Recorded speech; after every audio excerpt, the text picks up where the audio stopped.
हे राधे भक्तों, ओम सन शनिश्चराय नमः। आज शनिवार के दिन सुनिए शनिदेव की संपूर्ण कथा। शनिवार से प्रारंभ करके 7 शनिवार शनिदेव की पूजा करनी चाहिए, व्रत करना चाहिए, सच्चे मन से कथा का श्रवण करना चाहिए। शनिदेव को न्याय के देवता कहा गया है, जो प्रत्येक जीव को उनके कर्मों के अनुसार फल प्रदान करते हैं। शनिदेव यमदेव के भाई और माना जाता है कि वे लोगों को उनके कर्मों के अनुसार जीवन में एक बार दंड या पुरस्कार भी देते हैं। उनके पास राजा को रंक बनाने की क्षमता है और पीड़ित व्यक्ति का भाग्य बदलने की शक्ति है। शनिदेव भगवान शिव के महान भक्त हैं, क्योंकि भगवान शिव शनिदेव के गुरु हैं। इसलिए जो लोग उन्हें प्रसन्न करना चाहते हैं वो उनके साथ भगवान शिव की भी पूजा करते हैं। एक सुबह शनिदेव अपने गुरु के पास गए, उन्होंने उन्हें प्रणाम किया। तब भगवान शिव ने शनिदेव से पूछा, क्या समस्या है और आपके लिए क्या कर सकता हूँ? यहाँ आगमन कैसे हुआ? शनिदेव ने तब भगवान शिव से कहा, वे उनके चंद्रमा के ऊपर से गुजरना चाहते हैं। यह सुनकर भगवान शिव आश्चर्य में रह गए और शनिदेव से कहा, हे प्रिय शनि, मुझ पर दया करो, कृपया मेरे चंद्रमा के ऊपर से मत गुजरो। तब शनिदेव ने कहा, मेरे स्वामी, मुझे खेद है, लेकिन इस नक्षत्र को नहीं छोड़ सकता। यह मेरा कर्तव्य है। यदि मैं आप पर दया करूं, तो सब मुझ पे दया की भीख मांगेंगे। शायद ये मेरा अपमान भी करेंगे, इसलिए यह संभव नहीं है। मैं बहुत जल्दी आप पर दृष्टि डालने वाला हूँ। यही नियम है। हालांकि मैं आपका शिष्य हूँ, लेकिन फिलहाल आप मुझसे कृपा मांगी है। शनिदेव की यह बातें सुनकर भगवान शिव समझ गए, शनि वही करेगा जो उन्होंने कहा है। उन्होंने शनिदेव से पूछा कि शनिदेव कब तक उन पर कृपा बरसाएंगे। तब शनिदेव ने कहा कि मेरी 7.5 की अवधि 100 वर्ष है, इसलिए मैं 100 वर्ष तक आप पर कृपा बरसाऊंगा। लेकिन शिव जी इससे सहमत नहीं हुए। तब शनिदेव ने फिर कहा, ठीक है, मुझे आपके साथ केवल 5 वर्ष या कम से कम 2.5 वर्ष तो रहने दीजिए। लेकिन शिव जी 2.5 वर्ष, 2.5 महीने या 7 दिन के लिए भी नहीं तैयार थे। तब शनिदेव ने सोचा, अपने शिष्य के रूप में उनके साथ इतना कठोर व्यवहार करना उनके लिए अनुचित होगा, क्योंकि गुरु माता के समान होते हैं, हमेशा दयालु, पूजा के योग्य। इसलिए शनिदेव ने उनके चरणों में प्रणाम किया और विनम्र स्वर से कहा, हे प्रभु, मैं आपसे बहुत प्रसन्न हूँ, इसलिए आप जो भी वर मांगना चाहे मांग सकते हैं। तब भगवान शिव ने शनिदेव से कहा, शनिदेव, यदि आप मुझसे प्रसन्न हैं तो कृपया मुझे वर दीजिए कि आप मेरे शरीर में प्रवेश ना करें। तब शनिदेव ने अपने गुरु भगवान शिव से कहा, प्रभु, यदि मैं आपको छोड़ दूंगा तो संसार में मेरा कोई आदर नहीं करेगा और शायद मेरा अपमान भी करे। फिर भी मैं आपको ऐसा वर देता हूँ, मैं आपकी चंद्र राशि में केवल 22 पहर यानी 22 घंटे ही रहूँगा। तब भगवान शिव ने कहा, नहीं, मुझे लगता है कि आपको मेरी चंद्र राशि में 1 और सवा पहर यानी 3 घंटे और 45 मिनट ही रहना चाहिए। भगवान शिव ने सोचा कि शनिदेव इतने समय में कुछ नहीं कर पाएंगे, इसलिए शनिदेव ने भी निश्चय किया कि मैं अपने गुरु को दिखाऊंगा मैं इन 3 घंटे और 45 मिनट में क्या कर सकता हूँ। भगवान शिव शायद शनिदेव की क्षमता और सामर्थ्य से अनभिज्ञ थे, इसलिए जब शनिदेव की दृष्टि का समय आया तो भगवान शिव यह सोचकर गंगा जी में स्नान करने चले गए कि स्नान में तो समय बीत जाएगा और कृपा अवधि भी समाप्त हो जाएगी। तब शनिदेव ने तरबूज के व्यापारी का रूप धारण किया और रास्ते में अपने गुरु से मिले। जैसे ही उनकी छाया गुरु पर पड़ी, उनके शरीर और मन में परिवर्तन हो गया। शनिदेव ने उन्हें 2 तरबूज दिखाए, एक छोटा और एक बड़ा। उनमें से थोड़ा सा काट दिया कि वे कितने स्वादिष्ट है। भगवान शिव उन रसीले तरबूजों को देखकर बहुत प्रसन्न हुए और शनिदेव से तरबूज खरीद लिए। उन्होंने उन्हें एक थैले में रखा और वे नदी की ओर चल पड़े। करके भगवान शिव ने अपने मटके में गंगा जल भरा, तरबूजों का थैला उठाया, शहर की ओर चल दिए। उस दिन से एक दिन पहले शहर के राजा और मंत्री के पुत्र शिकार पर गए हुए थे। शनिदेव की कृपा से वे जंगल में मार्ग भटक गए। इधर राजा अपने पुत्रों की चिंता किए हुए थे। उन्होंने राजकुमार की खोज के लिए अपने सैनिकों को भेजा हुआ था। खोज का दल एक सैनिक भगवान शिव के पास भी आया और उससे पूछा कि उनके थैले में क्या है। भगवान शिव ने उत्तर दिया, इस थैले में तो तरबूज है। सैनिकों ने पूछा, फिर आपके थैले में यह खून क्यों टपक रहा है? क्या आप हत्यारे हैं? सैनिक की बात सुनकर भगवान शिव हैरान रह गए और चौंक गए। उन्होंने थैले की ओर देखा, तब उन्होंने पाया कि वास्तव में उनके थैले से खून टपक रहा था। इसी बीच सैनिकों ने शिवजी के कंधे से थैला उतार कर खोला तो उसमें उन्होंने 2 कटे हुए सिर पाए। यह सिर राजकुमार और प्रधानमंत्री के पुत्र के ही थे। शनिदेव की दृष्टि से तरबूज उन दोनों लड़के के सिर में बदल दिया। तब सैनिकों ने वेश बदले हुए भगवान शिव को रस्सी में बांधकर राजा के सामने प्रस्तुत किया। राजा उन लड़कों के सिर देखकर बहुत क्रोधित हुए। राजा ने कहा, ब्राह्मण नहीं, हत्यारा है, इसे ले जा सूली पे चढ़ा दो।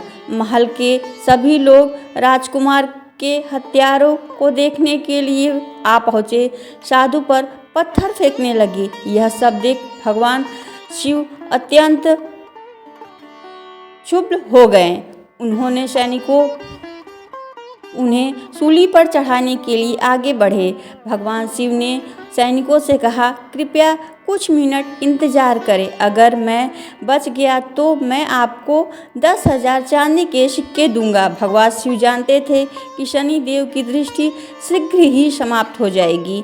सैनिक इस बात से सहमत हो गए। कुछ ही समय शनिदेव की कुदृष्टि समाप्त हो गई।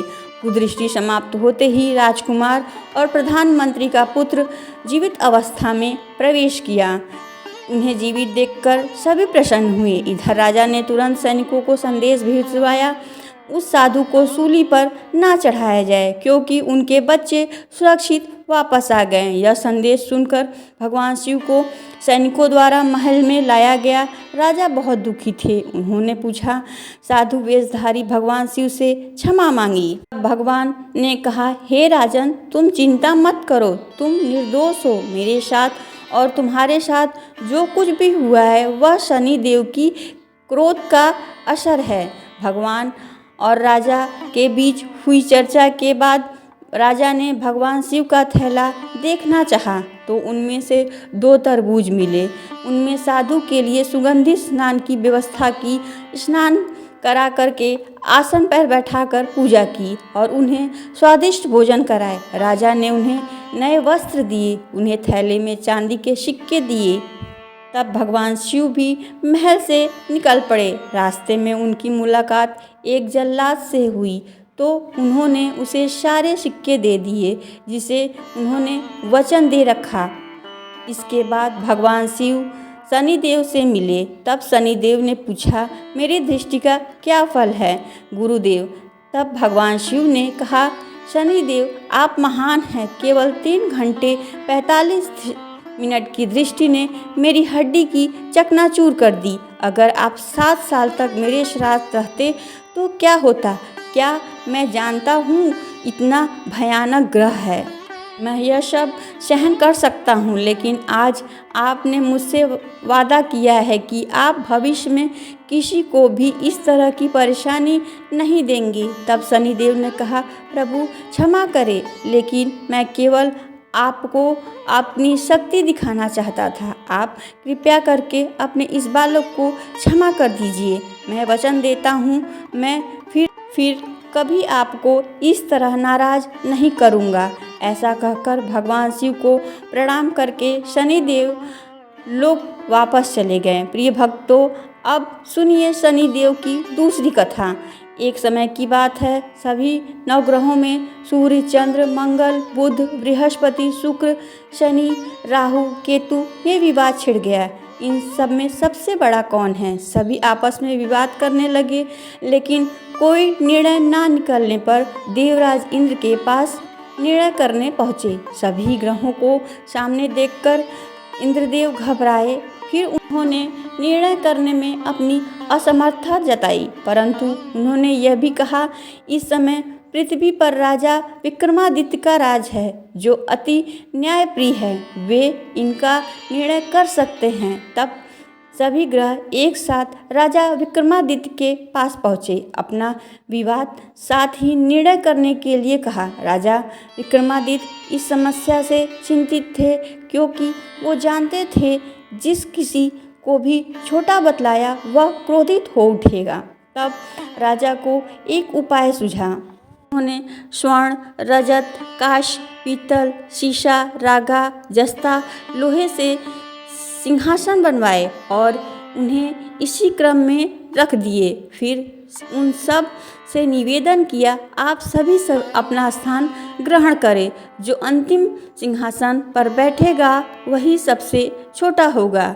इसके अनुसार लौ सिंहासन सबसे बाद में होने के कारण शनिदेव सबसे बाद में बैठे, तो वही सबसे छोटे कहलाए। अब शनिदेव को लगा कि राजा ने यह जानबूझकर किया है, तो वह क्रोध में आकर राजा विक्रमादित्य से बोले, राजा तू मुझे नहीं जानता। सूर्य एक राशि में 1 महीना 2.25 दिन और मंगल 1.5 महीना, बृहस्पति 13 महीना, लेकिन मैं 2.5 से 7 साल रहता हूँ। बड़ों का विनाश किया है। श्री राम की 7.5 आई तो उन्हें वनवास हो गया। रावण की आई तो लंका को वानरों की सेना से हारना पड़ा। अब तुम सावधान होकर रहना। ऐसा कहकर क्रोधित हुए शनिदेव जी वहाँ से चले गए। तब अन्य ग्रह भी खुशी खुशी चले गए। कुछ समय बाद राजा की 7.5 आई। सब शनिदेव घोड़ों के सौदागर बन वहाँ आए। उनके पास कई सारे बढ़िया घोड़े थे। यह राजा ने समाचार सुनकर अश्वपाल को अच्छे घोड़े खरीदने की आज्ञा दी। उन्होंने कई अच्छे घोड़े खरीदे और एक सर्वोत्तम घोड़े की राजा की सवारी करने को दे दिया। अब जैसे ही राजा ने उस घोड़े पर सवार हुए, वह घोड़ा सरपट वन की ओर भागा। घने जंगल में पहुंचकर वह अंतर ध्यान हो गया। अब राजा भूख प्यास से भटकते रहे। तब एक ग्वाले ने उन्हें पानी पिलाया। राजा प्रसन्न होकर उन्हें अपनी अंगूठी दी। वह अंगूठी देखकर राजा अपने नगर को चल पड़े। वहाँ उन्होंने अपना उज्जैन निवासी विका बताकर वहाँ उन्होंने एक सेठ की दुकान पर रुककर जलपान किया। कुछ देर रुककर आराम भी किया। भाग्यवश उसी सेठ की उसी दिन खूब बिक्री हुई। अब सेठ रूप बदले हुए राजा विक्रमादित्य को अपने घर ले गया। वहाँ पर राजा ने खूंटी पर देखा कि एक हार लटका हुआ है, जिसे खूंटी निगल गई। देखते ही थोड़ी देर बाद पूरा हार गायब हो गया। तब सेठ वापस आने पर देखा कि हार तो गायब है। सेठ ने समझा विका ने ही उसे चुराया है। फिर तो सेठ ने कोतवाल के पास उसे पकड़वा दिया। अब उस नगर के राजा ने भी विक्रमादित्य को चोर समझकर उसके हाथ पैर कटवा दिए और नगर के बाहर फेंक दिया। वहाँ से एक तेली निकल रहा था, जिसे दया आई और विका को अपनी गाड़ी में बिठाया और वह अपनी जीभ से बैलों को हाँकने लगा। उस समय राजा की शनि महादशा समाप्त हो गई। वर्ष ऋतु आने पर राजा मल्हार गाने लगे। राजा जिस नगर में थे, वहाँ की राजकुमारी मनभाविनी को उनका गाना इतना पसंद आया कि उनसे मन ही मन प्रण कर लिया कि वह उस राग गाने वाले से ही विवाह करेंगी। दासी को राग गाने वाले को ढूंढने को भेजा। तब दासी ने बताया कि वह तो एक चौरघिया अर्थात अपाहिज है, परंतु राजकुमारी नहीं मानी।